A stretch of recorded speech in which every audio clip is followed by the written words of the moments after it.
几千灵石的法宝说送就送，从了我得了。一句话我，就是对他的慷慨表示感谢。你还挺有心的。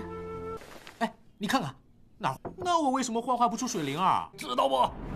啊！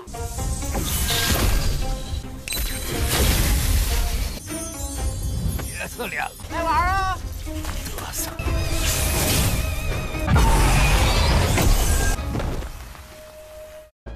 Halo guys, balik lagi bersama Mimin from Zero.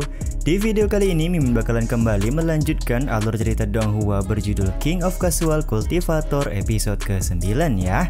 Seperti biasa, sebelum masuk ke rekap ceritanya, buat kalian yang menonton video ini tapi belum subscribe, tolong di subscribe dulu ya guys. Dan jangan lupa nyalain lonceng biar gak ketinggalan update terbaru dari channel From Zero.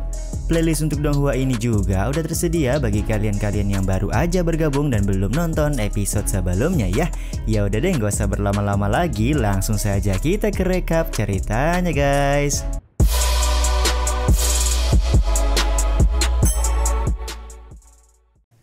Episode 9 diawali dengan Bang Suwo yang mengambil kuas emas dan juga tas penyimpanan yang diberikan oleh Tuan Muda Li Honglin untuk Nangong Yuqing. 几千灵石的法宝说送就送，从了我得了。一句话我。 Karena sudah mengambil kedua barang tersebut, terlihat Nangong Yuqing kembali menggoda Bang MC dengan mengajaknya untuk bergabung ke kerajaan Tice sekarang juga. Tentu saja mengenai hal tersebut, Bang Suwo harus memikirkan matang-matang terlebih dahulu. Akan tetapi di sini kakek hijau kelihatan kesel karena jika Bang Suwo benar-benar bergabung dengan kerajaan Tice, maka nanti Bang Suwo pasti tidak akan bisa menjadi kultivator bebas lagi seperti sekarang.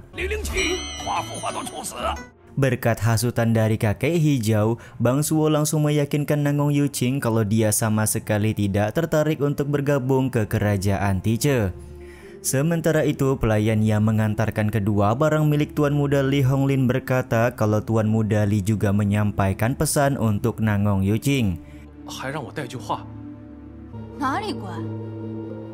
Ternyata pesan tersebut adalah sebuah gombalan yang membuat Nangong Yuqing, Bang Suwo dan juga kakek hijau merasa jijik mendengarnya.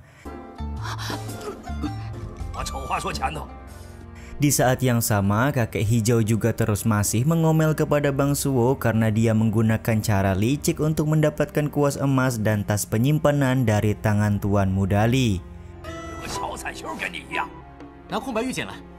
Oleh karena itulah Bang Suwo pun merasa sedikit bersalah dan meminta pelayan untuk menyampaikan pesan yang dia katakan kepada Tuan Muda Li. Setelah pelelangan selesai, Bang Suwo berterima kasih kepada Nangong Yuqing serta berkata kalau mereka sudah membagi rata harta yang didapatkan dari pelelangan batu giok es yang mereka dapatkan di dalam gua sebelumnya. Ternyata uang hasil yang didapatkan dari pelelangan batu giok es digunakan oleh Bang Suwo untuk membayar kuas dan tas penyimpanan yang diberikan oleh Tuan Muda Li Honglin sebelumnya. Dengan kata lain, di sini Bang Suwo masih menerima nasihat yang diberikan oleh kakek hijau di mana tidak boleh mendapatkan barang dengan cara haram atau licik. 就是对他的慷慨表示感谢。你还挺有心的。 Karena kebijaksanaan dari Bang Suwo ini pula, Nangong Yuqing memberinya sebuah token giok komunikasi.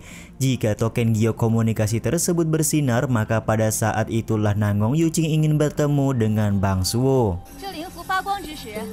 Pemberian token giok ini tentu saja membuat Bang Suwo merasa tidak nyaman karena bisa dibilang harganya cukup mahal jika diberikan secara gratis seperti ini.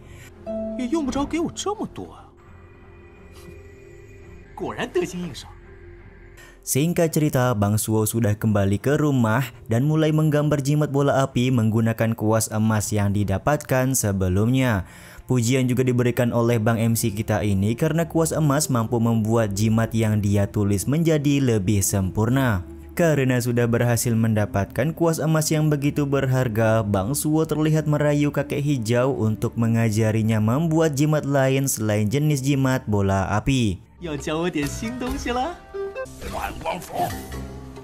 Terlihat kakek hijau pun langsung menuruti keinginan Bang MC dengan memberikan contoh sebuah jimat bernama pesona reflektif atau bayangan. Diketahui jimat pesona bayangan tidak punya kekuatan apapun, namun jimat ini bisa meniru setiap benda yang ingin dibuat Kage Bunshin atau bayangannya. 独特的幻象和声音，哼，那老能耐。 Singkat cerita, setelah selesai menulis jimat pesona bayangan, Bang Suo langsung membangunkan kakek hijau yang sedang tidur di dalam guci artefak. Ternyata di sini Bang Suo meminta kakek hijau untuk mengecek apakah jimat pesona bayangan yang dia tulis sudah sesuai atau tidak dengan jimat pesona yang ditunjukkan oleh kakek hijau sebelumnya. Karena kakek hijau berkata kalau jimat pesona bayangan yang ditulis sudah benar, Bang Suo pun lekas merasa heran kenapa jimat ini tidak bisa berubah menjadi objek yang dia inginkan. 哎，你看看，那我为什么幻化不出水灵啊？ 知道不？ 啊！ Kakek hijau pun menjelaskan kalau jimat pesona bayangan harus mempunyai objek asli yang digandakan. Dengan kata lain, misalnya ingin menggandakan guci, maka Bang Suo harus punya guci tersebut terlebih dahulu. 咋白学了？ 看来只能这样。 Karena Bang Suo sudah paham apa yang dimaksud oleh kakek hijau, akhirnya dia melakukan pengetesan dengan mengkage Bunshin tubuhnya sendiri. 太帅了！ Melihat ketampanan dari Kage Bunshin-nya tentu saja membuat Bang Suo bangga. Dia juga tidak heran jika Nangong Yuqing begitu terpesona karena dia ternyata memanglah sangatlah ganteng. 南宫雨晴迷恋我呢。 就你这实力， Selain itu Bang Suo juga sadar kalau dia harus segera mendapatkan binatang monster tingkat tinggi agar bisa digandakan menggunakan jimat pesona bayangan.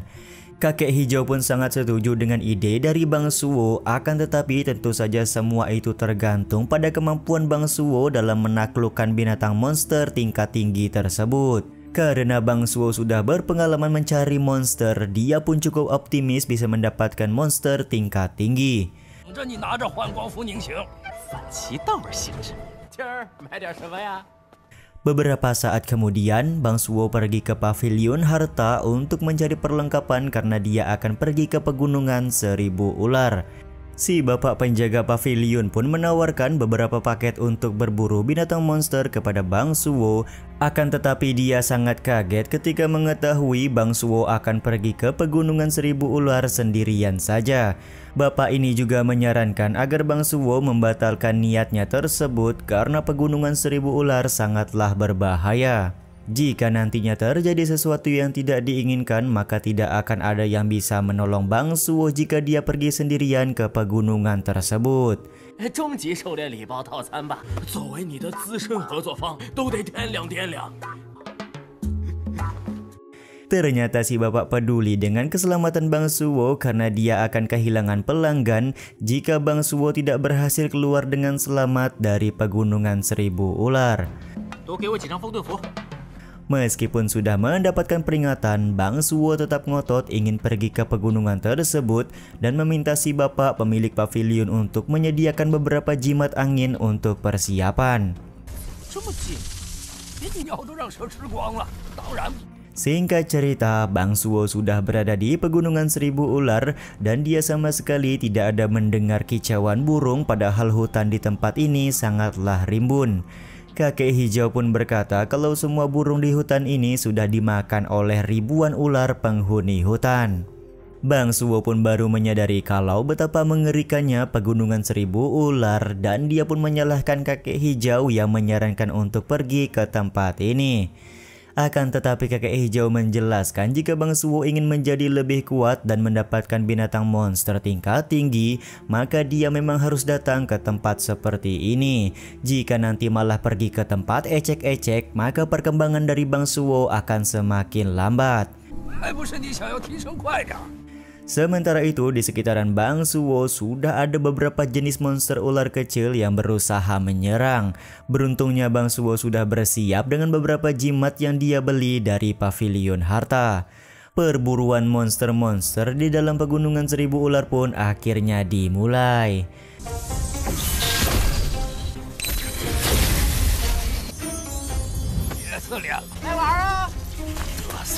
Dengan jimat-jimat yang diperoleh dari pavilion harta, Bang Suo berburu binatang monster dengan sangat mudah. Tapi ya begitulah, binatang monster tingkat tinggi belum ada yang muncul di hadapan Bang MC kita.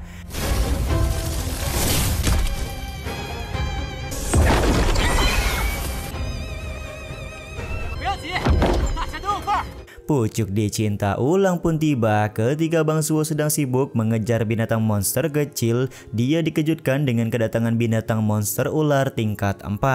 Cukup beruntung jimat pelindung yang dibeli dari Pavilion Harta berhasil melindungi Bang MC, meskipun Bang Suwo kita ini harus terlempar jauh.